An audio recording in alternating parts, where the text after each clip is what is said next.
Hello and welcome to the fourth episode of the Badcast, a weekly podcast about Batman news that's hopefully going to be a little less messy than last week's episode, which was a whole hodgepodge of stuff. I mean, I don't have too much time to record, unfortunately, but I'm hoping this one will be a bit more easy to listen to, I suppose. I do have a lot of comics to review. I read something about 210 issues this week to catch up. Yes, really. But there are a lot of reviews then. But I'm hoping that this can be an easier listen. There's a lot of news this week, honestly. A lot of stuff happening, especially because of Annecy Festival. So let's get to it and get it over with as quickly as we can. So, we'll start off with the movie news.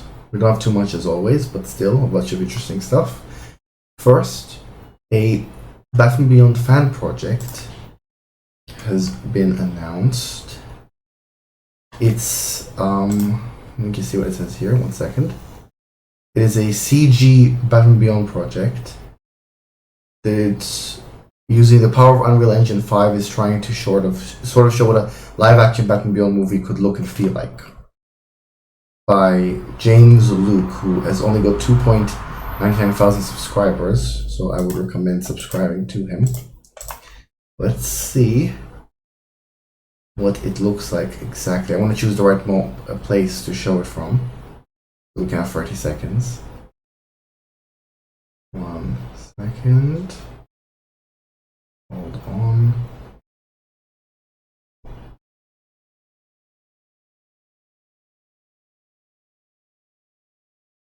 Yeah, I'd say this is pretty good.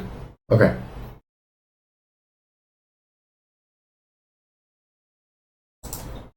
And now.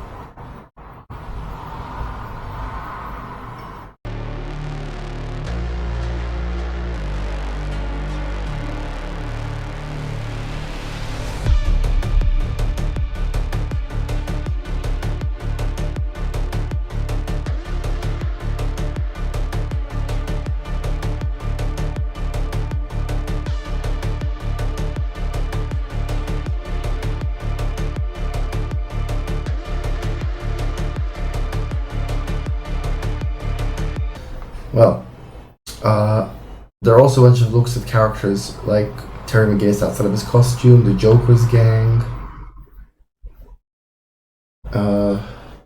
Yeah, it looks pretty cool. I'm really impressed by what they did there with the Unreal Engine. I haven't seen Batman Beyond yet. I know major Batman fans in. I'm hoping to rectify that. But yeah, it looks pretty cool. Do support James Luke on his project here. Always good to support other members of the fandom. Okay. Besides that, we've got quite a few pieces of news from James Gunn about the Matt Reeves Batman movies, specifically debunking a few rumors. First, there was a rumor going around that the Batman Part 2 and Part 3 were going to shoot back to back next year. Not sure where it came from or why anybody would think that. And Gunn was quick to deny this. He replied to Kemper2004 on Twitter with, quote, "It is not," in terms of it shooting back to back. He also confirmed somewhere else, I'm not sure where it is exactly, but he confirmed that the series also wasn't just cancelled suddenly out of nowhere, which would have been crazy, of course. So, two debunks, but two good debunks, I would say. So that's good to hear. Don't want this to be cancelled, of course. I want to see those movies. And the other major film news is quite the interesting one about... let me see if I can find it. 1 second. Yeah, there we go. Annecy Film Festival has revealed to us a little bit more about Batman Aztec Clash of Empires, which, for those of you who don't know, is a upcoming DC animated movie about an Aztec mythology inspired Batman, basically. Or an Aztec mythology inspired antagonist and stuff, which sounds quite interesting. Let's see if I can find a proper article about it where I can give you some more information besides just the pictures. 1 second. Yeah, I think I've got something good here. This is from animationworldnetwork.com. Batman Azteca, Choque de Imperios, hope I'm pronouncing that right, finds lead of Mexican actor Horacio Garcia Rojas. I'm going to quote from the article, reading from the beginning here. Mexican actor Horacio Garcia Rojas from Narcos Mexico will be voicing Batman Azteca himself, Yohua Ali, I think. So that's our latest Batman actor. In the upcoming animated feature Batman Azteca Choque de Imperios, which is translated to Aztec Batman Clash of Empires, which will also feature the Joker, known as Yoka, played by Omar Chaparro, who was in Detective Pikachu. This was revealed by HBO Max Latin America in celebration of the 83rd anniversary of Batman.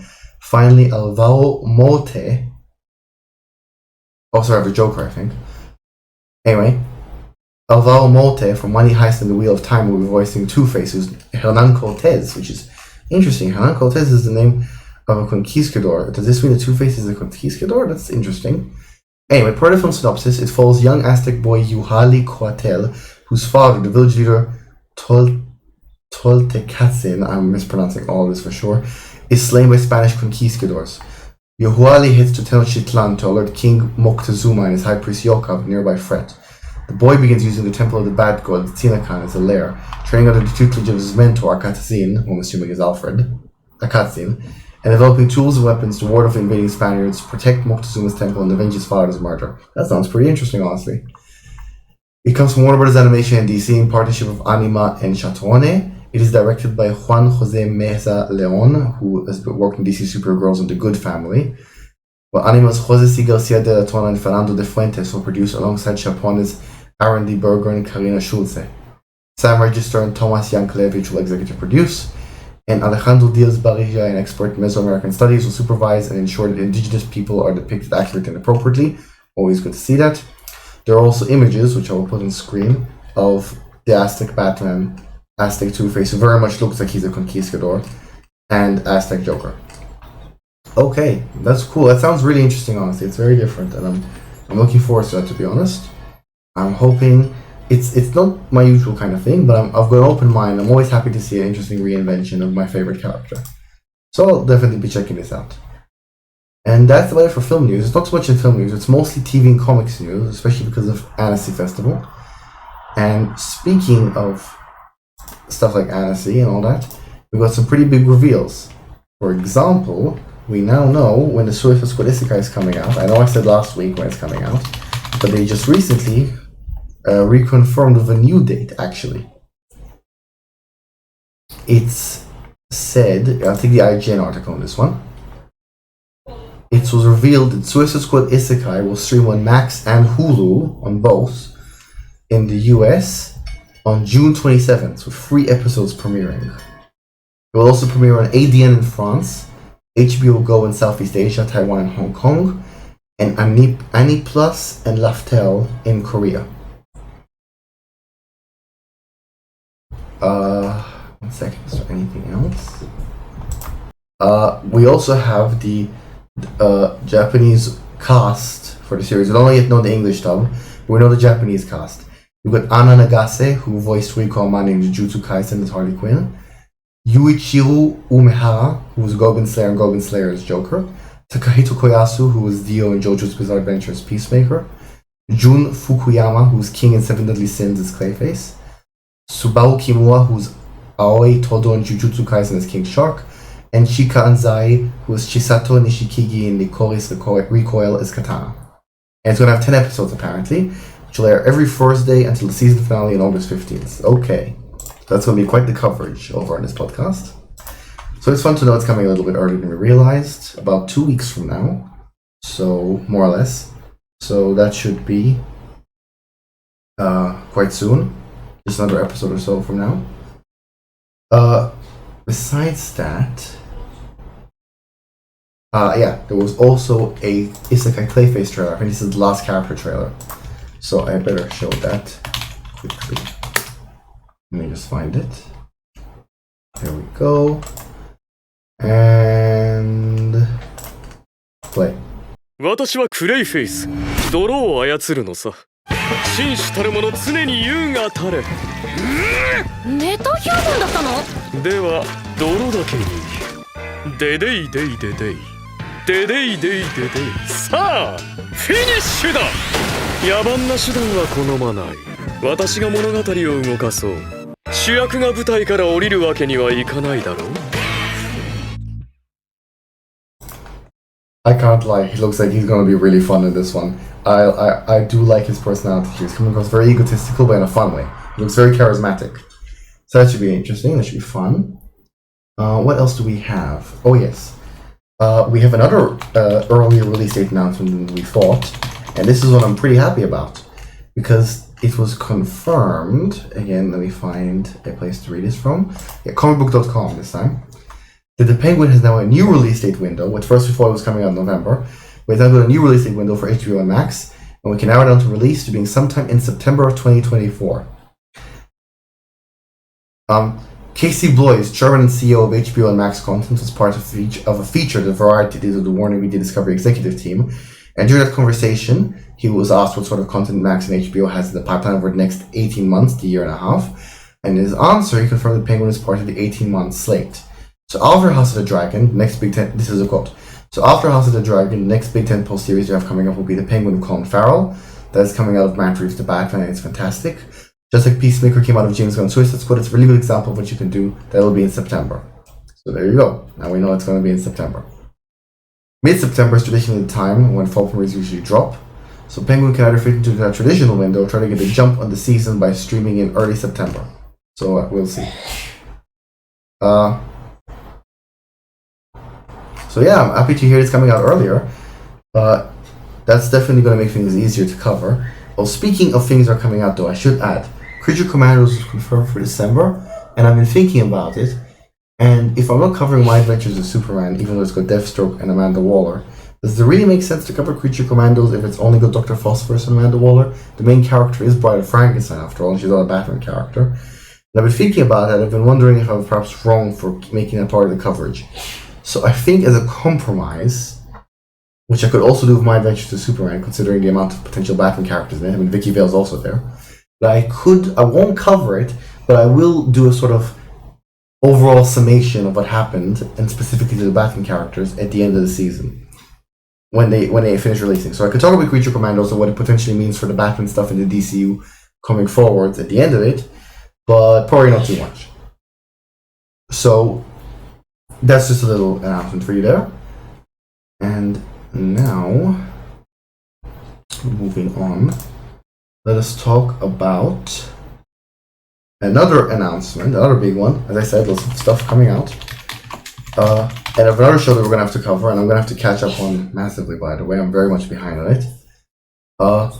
Harley Quinn Season 5 has been confirmed, and also, I believe, has a release window, as does the Kite Man Hell Yeah spin-off. And Kite Man is a Batman villain, so that will count when we talk about it. On CBR.com, I will read the article. The release date window for the highly anticipated Harley Quinn Season 5 has been revealed, teasing the hit show's impending return to Max. This comes after the DC Adult Animated Series Season 4 concluded its 10-episode run last September 2023. The Season 5 renewal was made official back in November, and now we have an update. It's planning to release sometime this year, potentially coinciding with Joker Fall Due at October 4th, 2024. Who's to say? And we also know that Kite Man Hell Yeah is expected to debut as him and Golden Glider take the relationship to the next level by opening a bar in the shadow of Lex Luthor's Legion of Doom. But around about the same year, probably after, let's be honest. So that's two shows we're going to have to cover this year instead of Creature Commandos, so I guess I'm going to just give it more work. But yeah, Harley Quinn Season 5 coming out. I'm not the biggest fan of that show, but I'll still cover it. Hopefully it'll be a good season. I got stuck in Season 1, I wasn't a big fan, but I'm willing, I should start again and give it a go. And who knows, maybe I like it a bit more, maybe it gets better. Maybe Season 1's just a rough season. We also have some news about Caped Crusader coming from Annecy. Lots of stuff coming out from that. Let's see, where is it? Hold on. I know there was some kind of reveal about it.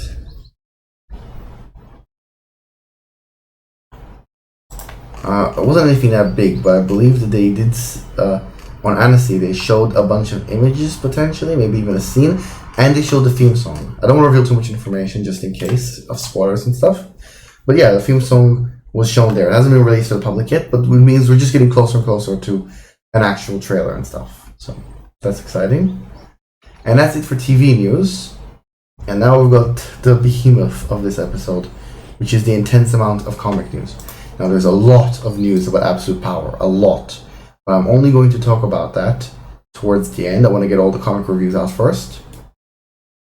So let me just set things up a little bit. And then I can start.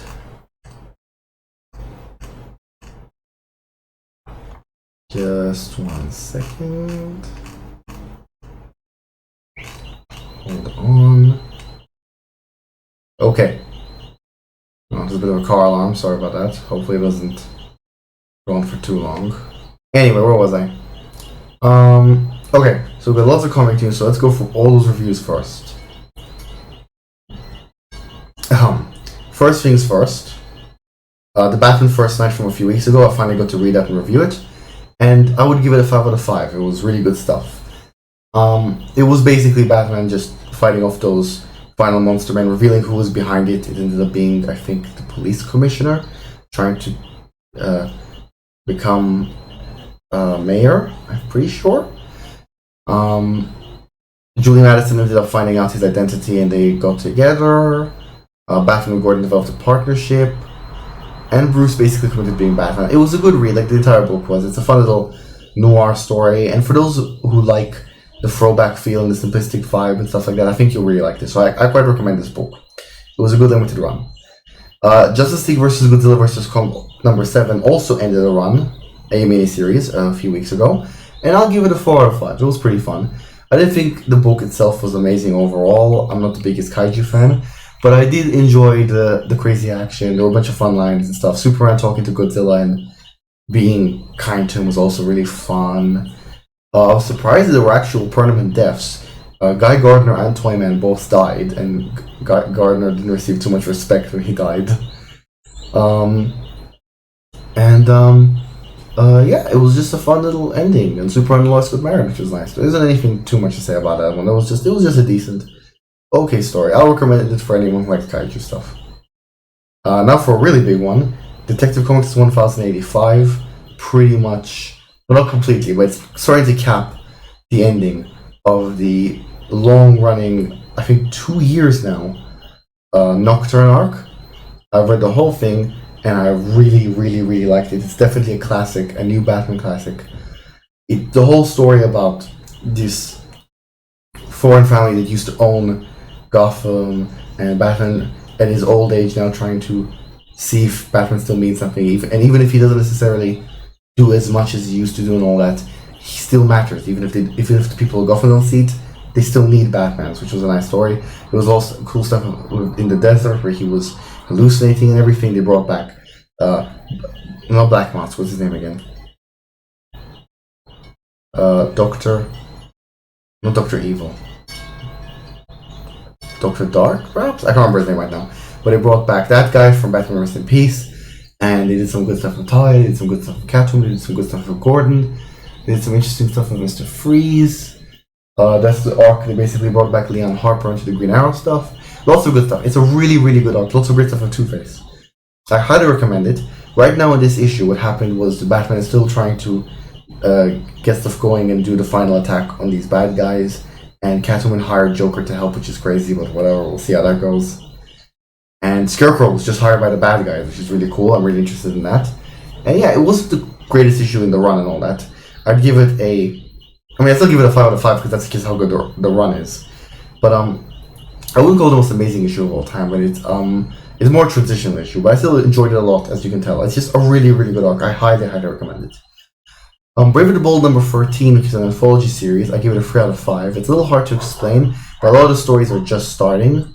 The Nightwing story with Deadman, where they are investigating some circus mystery, is just started. It's interesting, but it's just started. And there was a story about... There was a Batman Black and White story, which...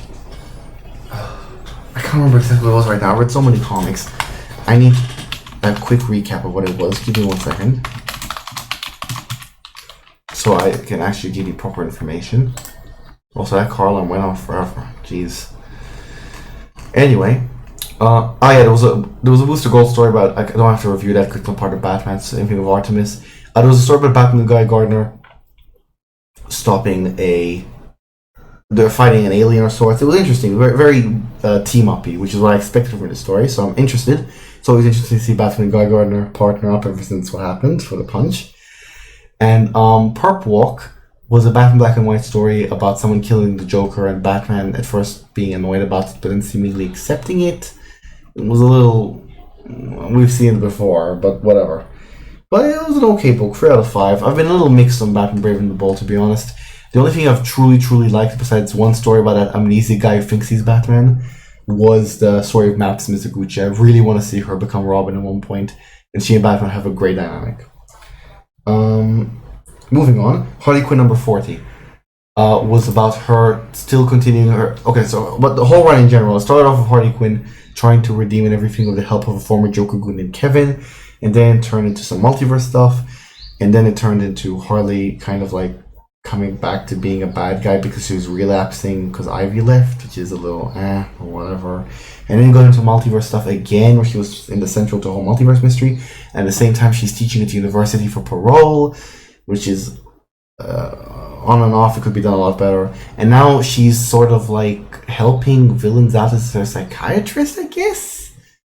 Like, she helped a bunch of people escape Mr. Freeze from working for him because they were clearly not ready for it in this issue, and she's also helping Maxie Zeus, which is the one thing I do like about his run so far.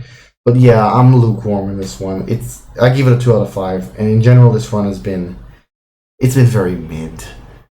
Teeny Howard's not doing a good job of how he actually does with Catwoman, and I'm not sure Stephanie Williams did a good job at that either. It feels like DC doesn't know what they want to do with Harley. Every single book she appears in, she feels like a different character. And in this one, she's just a bit too annoying and hyper for me. It's not a book for me, so I'd give it a 2 out of 5. Penguin number 10 for the Tom King run came out. I give it a 1 out of 5. Now I need to say that I need to put this clearly beforehand. I have a very, very mixed opinion on Tom King. I'm not saying that he's as terrible a writer as some people say he is. He's done good things before. There are quite a few issues I like from his Batman run. I've heard good things about The Visions. I haven't read it yet, but I've heard good things. I've also heard good things about Mr. Miracle, but I'm less interested in that one, to be honest. I liked his Superman Up and Away run. That was great, actually. Supergirl 1 and Tomorrow I'm very mixed on, but I think I'd like it more in a reread. There's good stuff. He's done good stuff, and his Wonder Woman run right now is actually really great. I'm really loving it. But the other half of the time, I just detest his writing because he gets so pretentious and so repetitive and so, main character depressed, and so, they keep repeating the same phrase, and apparently that makes it intelligent. I don't know. It's hard to, there's so many, it's just, this Penguin run's been terrible, okay? It just feels like the same issue over and over again. It's just, Penguin's really dangerous and scary. Penguin's really dangerous and scary. Here he is beating up someone for no reason. Here he is killing someone out of nowhere. He's so intelligent. Fear him. It just feels like such weird character shilling, which is so unnecessary. And the change made that now Penguin apparently was helping Batman for his own gain, of course, but still, and was this most of the time faking his villain stuff. Is just, I don't know, it's just weird. The whole thing is weird and meandering and boring, and I just don't like it. I just don't. Anyone who does, I'm happy for you. Do enjoy it. I don't want you not to enjoy it. I wish I could enjoy it, but I've really not liked this run, and I hope it ends soon. And the latest issue was also really boring. Penguin just being a jerk to his daughter, and then Batman hired by his daughter to stop him at the very end. And there's some more stuff about how he faked this and that, and he's so dangerous, and it's just not interesting at all. It's just so boring, honestly. Anyway, moving on from that. Batman Dark Age number 3 is part of a 6-issue miniseries. I thought it was the final issue, but I was wrong. It's a 6-issue thing. It was mostly about, if I remember correctly right now, it was mostly about Batman fighting a bunch of those people who murdered his father and just trying to establish himself there and everything. It's not the most interesting book, I must admit. I did like some of the stuff of Alfred. I do like that Batman, the Dick Grayson origin is a bit different here. And the Batman's taking someone in from a amateur from those killers who did really want to do it, and he's going to train him to be better. That's nice. But I don't know, it's been kind of boring. I like the Vietnam stuff. I can't remember if that was in the second issue or in the third issue. That was pretty decent, to be fair. The whole turning the League of Shadows thing into a Vietnam thing was pretty clever. But most of the changes have been really, really boring. I'm not a fan of Bruce not being there for his parents' murder. It doesn't feel like that's really given anything. It feels like that's a change just for the sake of it. There's all kinds of changes. I feel like there are changes for the sake of it. But it's okay. It's a very on and off book for me. So there are some things I like, some things I don't like. If you like it, go ahead. It gets a 3 out of 5. It's very much so. DC Pride 2024. I read this story before I read the Poison Ivy run, but I don't think I would have liked it even if I'd read it after the Poison Ivy run. I've actually been pleasantly surprised by the Poison Ivy run. But the DC Pride story about Poison Ivy and Janet from HR was honestly really boring. It barely even felt... it was a little bit like there was a slight LGBTQ element, but I felt like there could have been a bit more, to be honest. And it was mostly just kind of It doesn't feel like it really belongs in the run, honestly. 2 out of 5, meh. Obviously the message is good, but the story itself is kind of boring.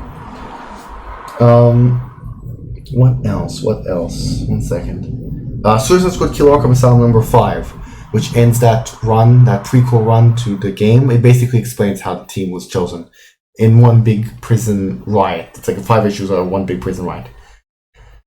And just like the game, I basically find is really mid, if not terrible. 2 out of 5 mid. The King Shark issue was as boring as the other ones. I mean, I guess he was more interesting as a character, but I mean, half of Deathshot's character in this run seemed to be he took my sandwich.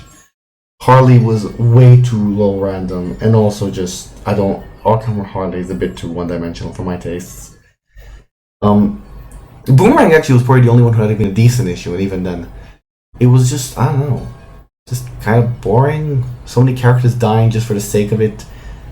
That game in general just feels so cynical, and it just dumped all over the Arkham games. I'm not a fan. And the King Shark issue really wasn't that interesting, so 2 out of 5. Moving on. Batman 148, which is pretty much finished the Zur and R run, pretty much. Basically, I can't remember if it ended with a cliffhanger or not. Let me have a quick glance, just in case I'm misleading any of you. I can't remember if it teased what's coming up next or not. Let's see. I genuinely can't remember. Let's see.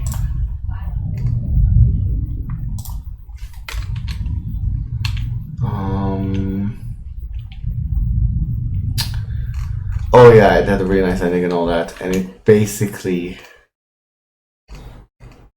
ended that arc. Okay. Chip Zdarsky's Batman so far has been very, very, very mixed for me.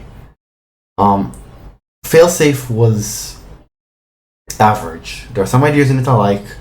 The whole robot thing makes sense to me. It's only doesn't make sense, but I found it to be kind of boring. It felt like just one really, really, really, really extended action sequence.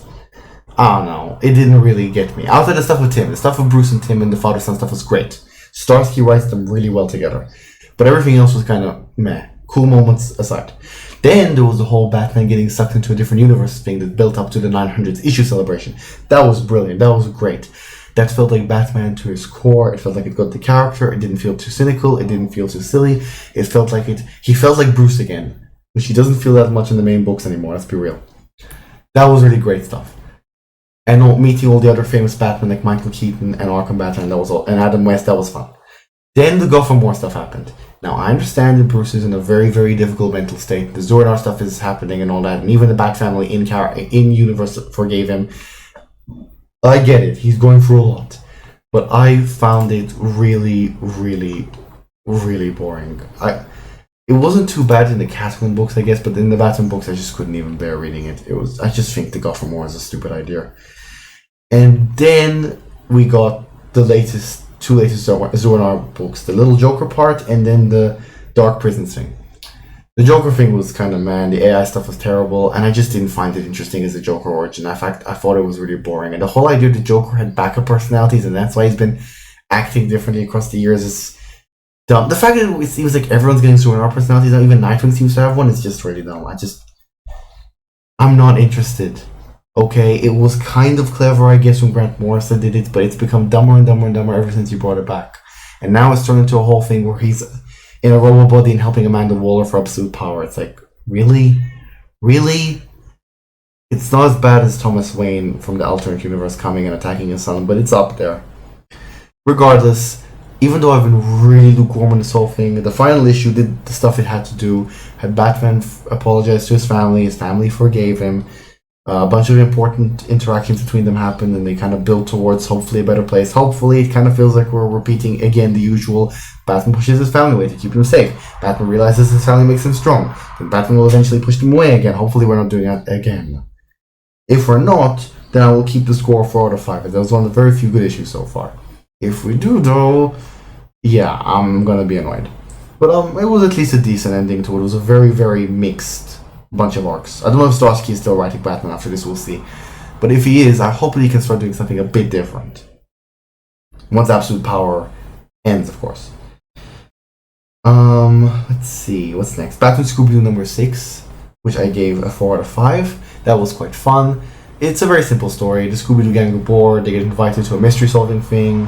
They don't realize that it's actually a trap, which was laid by Clue Master, which was interesting, I didn't see that coming. And Batman at first thinks that they're breaking crimes and all that, but then it turns out, of course, they're not. It's just they're being forced to do it by Clue Master. And they expose him. It's just a fun issue. It's hard to explain these. There's not much to say. It's just fun. I recommend it. If you like Scooby-Doo, of course. It was nice. It was cute. And there was a really funny moment where Fred says he likes trap music, so that's better than most of the books I read. Boy Wonder number 2, which is this limited run in DC Black. 5 out of 5. Both issues get 5 out of 5, actually. I have really, really, really loved this run. The art is very, very unique and feels like one of the DC YA graphic novels they've been releasing in a good way. This focus on Damien is quite fun, as it almost feels like the origin of how he became a better person being shown through this book. The fact it's focusing on his relationship with the other Robins. Issue 1 was about Nightwing, issue 2 was about Jason. Issue 2 was really effective with the Jason stuff. It really got me. It felt like a great natural progression of how Jason and Bruce eventually made things up together, which was nice. But yeah, it was really, really great. I'm really looking forward to issue 3 with Damien and Tim's interactions, because they have the testiest relationship, to say the least. I'm just really liking it. I'm really, really looking forward to seeing what they do. It feels like Damien's going for a bit of a renaissance in terms of books recently. The YA stuff is getting him right. The DC Black stuff is getting him right. The main books are getting him right. He feels like one of the few characters who's really improving and getting more and more and more consistent. I think only Tom King so far in the Wonder Woman backup stories has written him a little bit too jerkish, though I kind of get the temptation, of course. And it's, to be fair, done for comedic purpose, not for dramatic purpose, so I'm willing to forgive on that. But yeah, he's been great so far. I'm actually starting to really like Damien after a long, long time, so that's great. Really recommend Boy Wonder. Check it out. It's brilliant, especially if you love Robin. Poison Ivy number 23, which was almost the ending. It's sort of a cliffhanger ending. She's been recently, to sum up the whole book basically, Poison Ivy starts off trying to kill humanity and replace it with plants, which I thought was cringy and eye-rolly. But then, thankfully, quite early into, she changes her mind, decides to only attack the rich people and stuff. Great. Absolutely. Go, girl. She meets Janet from HR, becomes her kind of new love interest, but she's still very much into Harley. I don't know what to think about Janet from HR. She's very for me. I usually love this kind of character, but she feels like she has no personality outside of simps for Poison Ivy and Harley Quinn at the same time, which is a bit weird. But not to get too tangenty, the point is that the Poison Ivy is trying to become a better person. She's trying just before she dies to make a proper change in the planet and all that without killing everyone and fix her mistakes. She managed to fight off her former mentor and abuser, the Floronic Man. That was great to see. She had some nice interactions with Killer Croc, actually. Killer Croc's best writing in a long, long time in this book, as was Solomon Grundy, by the way. And in the last issue, Harley, Ivy, Grundy, Killer Croc, and Janet all tried to protect her as she fought the Floronic Man, but now she's potentially dying. It's hard to tell what's going to happen. The last panel was Harley holding a seemingly dead Ivy. I doubt she's going to die, but who's to say? Maybe. It's not impossible. She could be only dead for a little while, but still. Point is that issue 23 gets a 4 out of 5, and the whole run has really pleasantly surprised me. I'm not the biggest Ivy fan, and I've always found her whole, like, people sympathize with her even though she wants to kill everyone is a little hypocritical. If any other character did that, they'd get hate. but she's attractive and environmentally conscious, and that kind of turns her into this like martyr or whatever. And I don't get it, honestly. And she also tends to like really portray Batman as worse than he is in her mind, which is kind of annoying. But I want to make it clear, I am environmentally conscious myself. I'm not. This isn't one of those anti-woke videos. I agree with her message. I just don't think she should kill everyone. She is an eco-terrorist, and the fact that even this book seems to kind of like pretend that's not true is a little annoying. But it does seem like she's improving as a person in this run, and I've honestly been really pleasantly surprised by it. And if you buy it for anything, buy it for the art. The art's beautiful in every single issue. Lovely, lovely stuff. So, that issue gets a 4 out of 5, and I'm actually quite impressed by it, and I'm hoping that it ends off with a bang. Suicide Squad Dream Team number 4, which ends that miniseries, which is all about Dreamer and the Suicide Squad teaming up, and it's apparently been quite the build-up to absolute power, considering Dreamer's role in that story, gets a 4 out of 5 as well. It was a really, really great issue. I've already talked about how much I liked the run, and the final issue was quite great. Dreamer fought against the Suicide Squad, got Bizarro to help her. It was a whole sort of like Hail Mary, I've got to get this done, I've got to save the day and all that. It almost feels like the end of a movie, and you think to yourself, you know what, she just might do it. And then, of course, she ends up realizing that if she fights Amanda Waller, her parents will die. After a great twist where it's like it was actually a dream, but this time it's not a stupid thing. And she has to work with her, even though it means working with her. It's like Amanda Waller always wins and all that stuff. I've been a little tired of how much Amanda Waller is being pushed in almost every single book. It's like the one consistent thing that DC does now. They don't interact with each other on whether the Ivy and Harley books don't acknowledge the crazy stuff that happens in those books, but they will acknowledge Amanda Waller because, of course, they will. It's a little annoying, but regardless. The Dreamer stuff was really great. I really like her character now, and I want to see her other stuff to really get a hold of her vibe. I'm really looking forward to her in Absolute Power, and I thought it was a really, really good mini run. Quite a tragic ending, and I quite like the sad vibe that it left me with. I really recommend that one, actually. It's quite the banger mini-series. Gotham by Gaslight, the Kryptonian Age number 1 of a few issues. At first I thought it was just going to be a one issue, but it's quite a few issues. Came out. I read Gotham by Gaslight for the first time ever to prepare for this. Really, really loved it. More than I thought I would. The first story more than the second one, but still. I got into it. I thought it was really well written. It really captured the Victorian vibe, the 19th century vibe well, and I'm interested in seeing what they do with Kryptonian Age. Now they're doing with 19th century Superman and 19th century Catwoman at least. Who's to say who else they might spear into this? And so far, it was a great story. It was mostly about Catwoman doing a bit of a heist and everything, and it was quite fun. We thought she stole a Kryptonian ring, but it turned out to be something completely... the original Green Lantern ring by the first person to ever wear it canonically, which was cool. There was a classic little Batman Catwoman chase stuff. I believe... the League of Shadows was also involved, and we saw 19th century Talia al Ghul try to kill Batman. There's not too much to say. It was mostly chasing and fighting and stuff, but it was really, really interesting and really, really good. It's at a year after the last Gotham by Gaslight story. Bruce apparently had another hiatus from being Batman, but now he's back. It's really, really good. 4 out of 5. I recommend this one as well. I think I'm going to be really enjoying covering that one. Outsiders number 8 was a story mostly about Batwoman and Ginny Hex after Batwoman left the Outsiders. I like Ginny Hex. I like Batwoman. I thought it was okay. It was mostly a story of them talking to the ghost of Jonah Hex rather than actually doing anything that interesting. Batwoman took the curse of the gun away from Ginny Hex. There was a whole thing. I'm not going to bother you with it. 3 out of 5, decent. I'm not a big fan of this Outsiders run, but I guess that was an okay solo issue. I just hope it ends soon because it's boring. Batwoman deserves better stuff than this, as does Luke Fox. Batman Robin number 10 finished the first arc of the book, the whole Man-Bat stuff.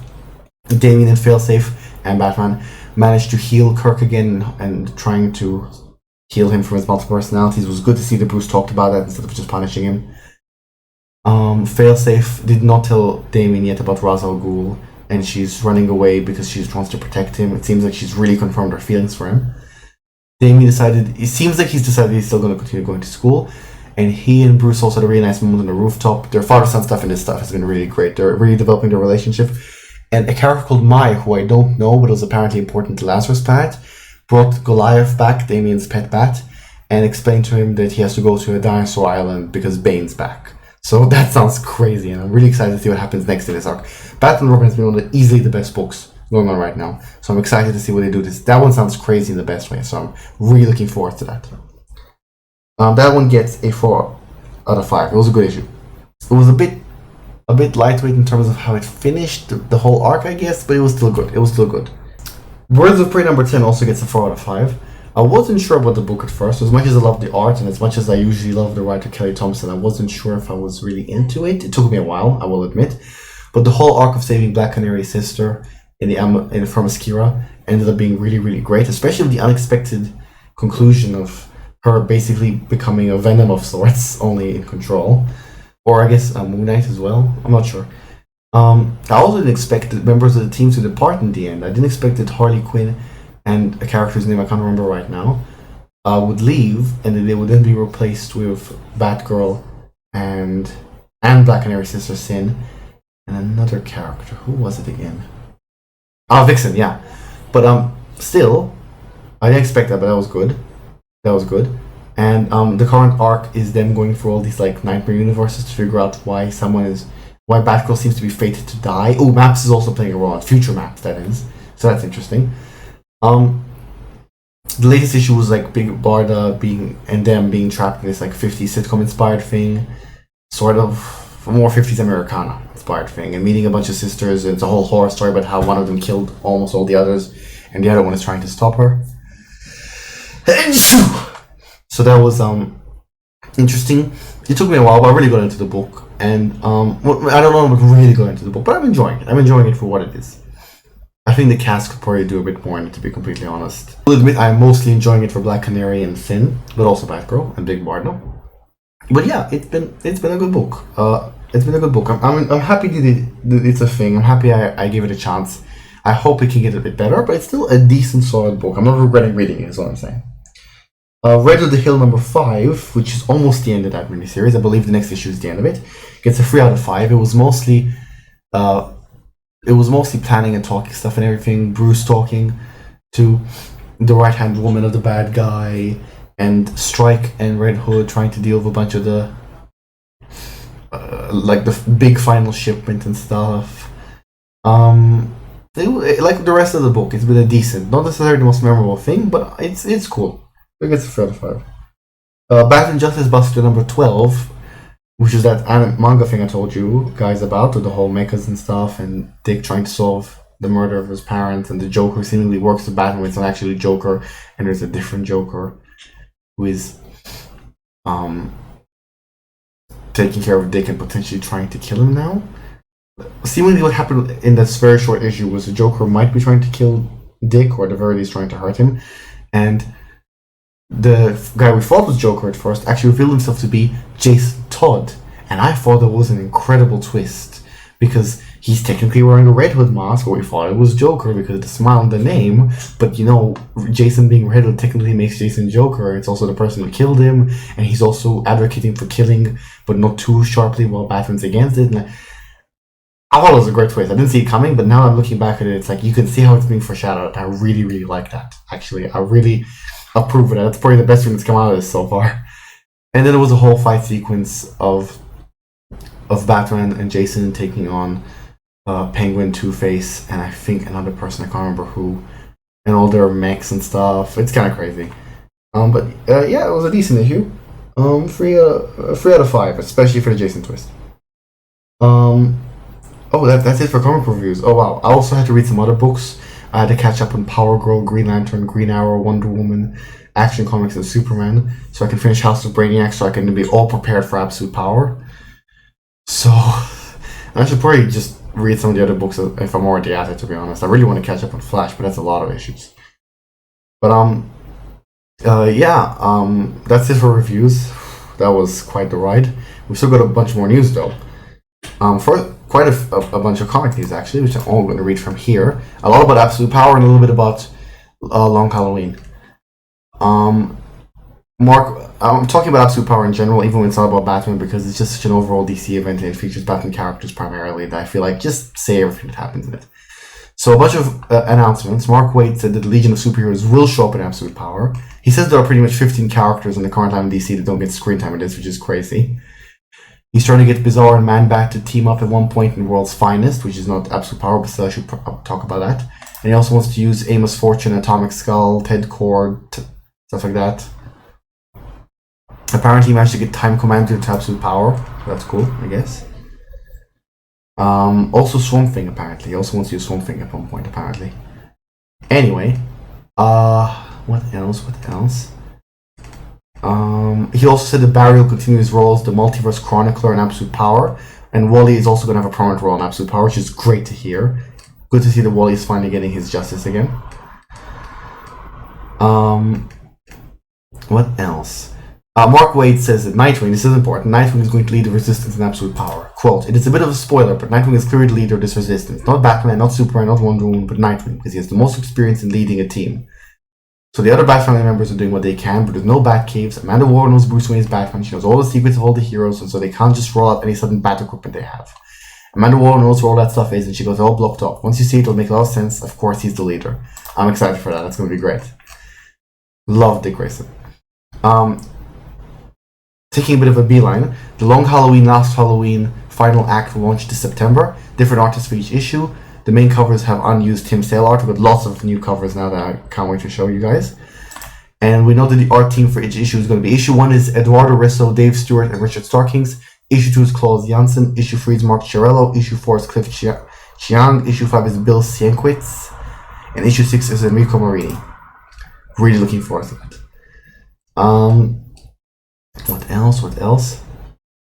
Mark Waid talked about Absolute Power being about Nightwing, John Kent, and Dreamer. Quote, in issue 2 we will see the heroes are grouped up and sent off in their specific missions, and that takes them off the table for some characters like Superman and Batman for issue 3. Like Superman and Batman for issue 3 while they were doing missions on their own separate books. But in the end of issue 3 they come back, so they take center stage in 1 and 2, yes. But what I found is, I wrote the thing and I found out the story is more about Dreamer, John Kent, and Nightwing, and some of the less prominent heroes in the DC universe because they're able to level up. I guess everyone levels down in a way in this case. It puts them all on equal footing. Let's see. So I guess everyone levels down in a way in this case to put them all on equal footing, and because of that they get a chance to spotlight on some of the second stringers, make it clear that they're as important to the DC universe as the Trinity. It's a little hard to tell when they specifically appear in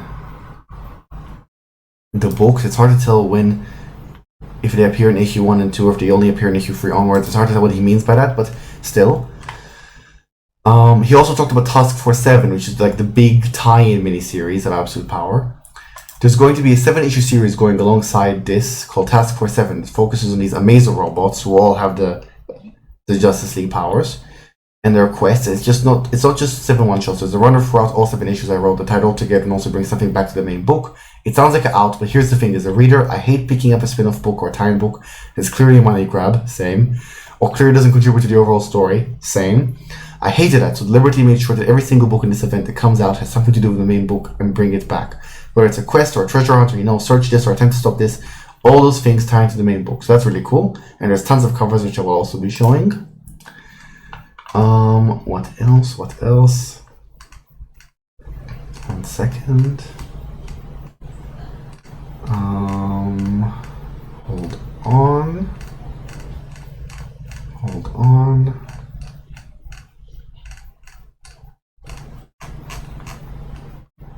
It was also the first episode's beginning clip of Cape Crusader, back from what I was talking about. Okay, back to Absolute Power.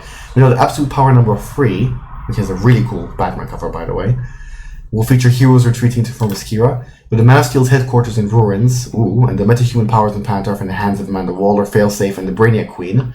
I forgot to say that last time, by the way. Failsafe, a Batman villain, is also a part of the Big Three. Themyscira is the last hope for the superheroes of the DCU, but Wonder Woman's home is well known for its suspicion towards outsiders, so that should be quite interesting.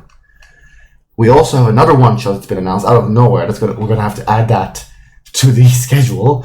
Absolute Power Superstar number 1 and Absolute Power Superstar number 1 will also be released at some point following the events of Absolute Power number 1 and number 2. So that's another thing to put down on your schedule. John Kent will suffer the most at the hands of the Trinity of Evil, but he will soon summon the will to fight back. Co-written by Nicole Maines, who is the Dreamer actress who wrote Suicide Squad Dream Team, and Sina Grace, who wrote Superman The Harvest of Youth, really great by the way, check it out. Provided by John Timms and Travis Mercer. Absolute Power Superstar is an oversized one-shot that takes John Kent to the depths of despair, reckoning with his own past to save his future while paving the way for a critical new chapter in his heroic journey. That should be interesting. Looking forward to that.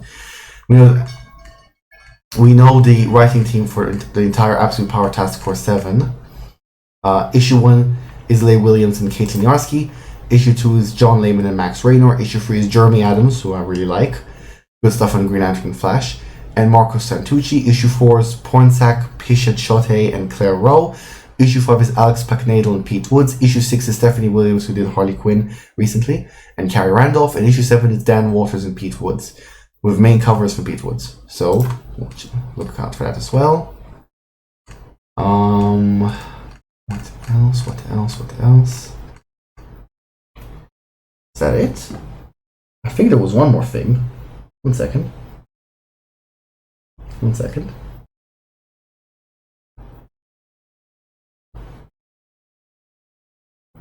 I did have two more things about two more comic things. There is a trailer for Absolute Power's first issue that came out, which I will show here. It's 1 minute and 4 seconds, so I'm only going to show 30 seconds, of course. I think I will show the final 30 seconds, because the first 30 seconds focus on Superman. So here.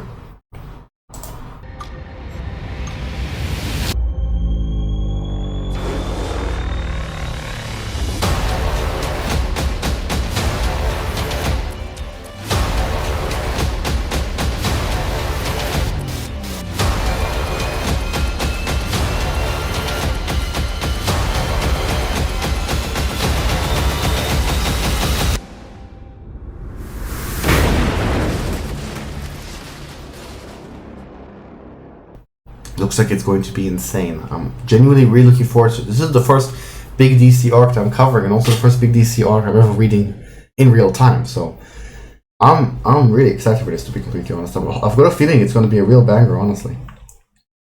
Was there anything else I wanted to say? There was one more comic thing, really quickly. I forgot to talk about Wayne Family Adventures last time. There was a recent announcement that season 3 is going to be back, I think, not tomorrow. When was it again? They said exactly? 1 second.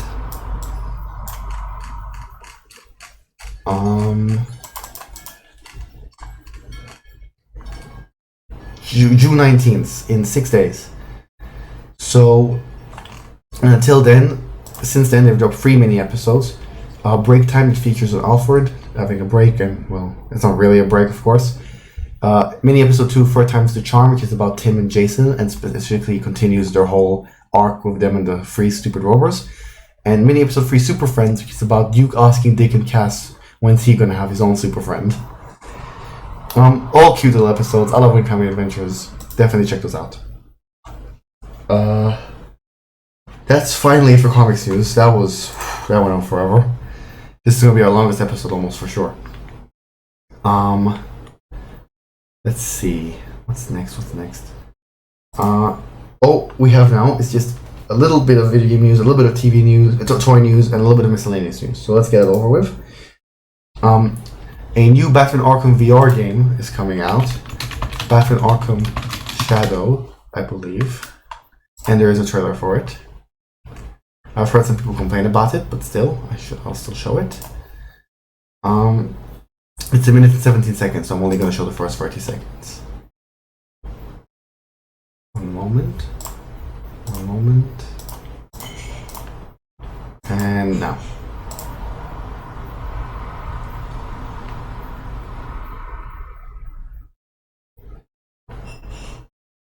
Oh wait, hold on. I'm actually going to show the part that has Batman in it.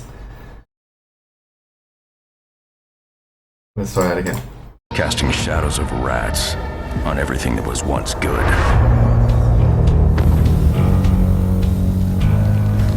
Fear is their weapon. But they're not the only ones who can use it.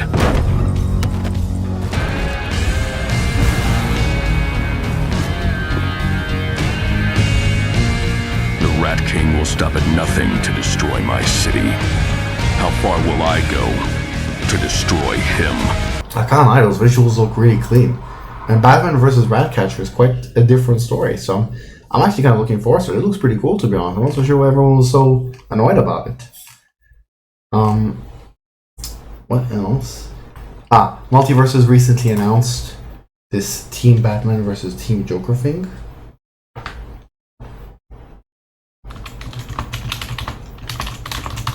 Let me find it.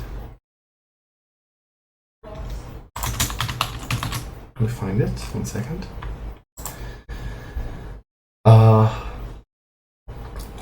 The tweet says, cue the bat signal. Team Batman vs. Team the Joker event has begun. Some instructions from June 11th to June 19th. Complete missions for the event in the missions tab to earn event points. We add an extra day. Missions will be added each day the event is live and will stack until completed. Use Team Batman Team Joker skins to increase the event points you earn. So, pretty cool. Started 2 days ago, so better hurry up if you're planning to do it. Another announcement came of it might be a mobile game, but I'm not 100% sure. DC Dark Legion. Let's see, 1 second. I believe that it's a video game. It is. Well, you have to fight the Batman laughs and twisted versions of them or whatever. It's a mobile game, so it's probably not anything to be too excited about. I will still show the trailer. Just gotta choose the right 30 seconds. Hold on.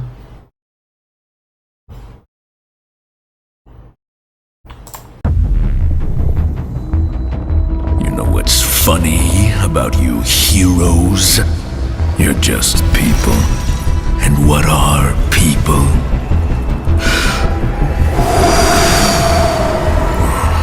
Sheep! Suckers! Pawns. So easily lost in the darkness. But who knows, maybe you'll surprise me. I'm not the biggest Batman Laughs fan, but whatever. It's a thing that's happening. If you like that, then check it out. There isn't too much in toy news. Surprisingly, usually there's a lot every week, but this time there isn't too much. There are specifically only 3 things, which I will say in just one moment. Let me just get my link so I can read about them. From the batmannews.com. Sorry, batmannews.com, not the batmannews.com. Batmannews.com. Funko announced a Batman 85th anniversary pop figures. All kinds. There's Batman the World Funko Pop comic cover figure number 17 of case. Batman 85th anniversary Hikari Funko Pop vinyl figure number 515. Batman 85th anniversary Vicky Vale Funko Pop vinyl figure. Batman 85th anniversary The Joker with Tease Funko Pop. Batman 85th anniversary Batman Bloody Funko Pop. Batman Batkey Funko Pop. The Joker on the Beach. Batman Soaring. Batman the Batmobile. Batman Soaring Pocket Pop. Some patchwork stuff like Batman, Catwoman, Harley Quinn, the Joker, Batman, the Joker. Some of them are pocket pops as well. Batman 7-inch, Catwoman 7-inch, Harley Quinn 7-inch, Joker 7-inch. So, ton of those. Looking at these images, nothing that crazy to be completely honest, but I guess if you're interested, it's mostly for 1989. Prime One Studios accepting orders for 1989 Batman statue, which I must admit looks incredible. Are you done? I'm almost done. Okay. Which I must admit looks incredible. I'm not the biggest fan of Michael Keaton Batman, another hot take of mine. But this one looks just like him. It's really, really cool to be completely honest. I would probably take this. 41.7 inches tall. Genuine fabric leather cape, Batcave theme base, LED illuminated base for Batman, 3 swappable right hand parts and 2 swappable left hand parts, including a grapple gun. So that's pretty cool. And McFarlane Toys have announced Batman Forever figures. That's fun to see. Those look really classic and throwback. There's specifically a Batman one with an art card with the character art in the front, character biography in the back. And you could also assemble Nightmare Bat with some pieces and stuff. Not sure what that means exactly. Oh, the Nightmare Bat he sees in the deleted scene. That's surprising, but cool. What else? There is a... What else is there? 1 second. There's also a Riddler, who looks really great. And he's also got the parts... you have to buy all of them to get the parts of the Nightmare Bat. Great, that's fun for those of us who don't want to spend too much money. Anyway, there's a Robin one. And there is a Two-Face one. These all look really, really great. I'm not sure which one I would go for, though. Probably the Riddler one, to be completely honest. And of course, I'd love to have that Nightmare Bat if it was possible, but you know. And the final thing is, just a small piece of news, but DC have released their own Discord server. It's official and everything, so if you want to be in that, I guess, go in. So, yeah, that's it. That was one heck of an episode. Our longest yet, I believe. Lots of stuff to cover. Biggest news of the week, I guess I would say, was... what would it be? Would it be the Penguin release date? Would it be Harley Quinn Season 5 release date? Can't be all those absolute power announcements because the biggest ones were last week. I guess, there wasn't anything that stands out too much, but I guess the biggest news of the week would be Penguin releasing in September. So I guess that's what will be the headline of the video. You know what? I can actually sum it up as more Annecy Festival announcements about Penguin and Harley Quinn. I think that makes more sense. Well, I hope you enjoyed the episode. Hopefully next week will be a bit less eventful. And I will see you next week. Goodbye.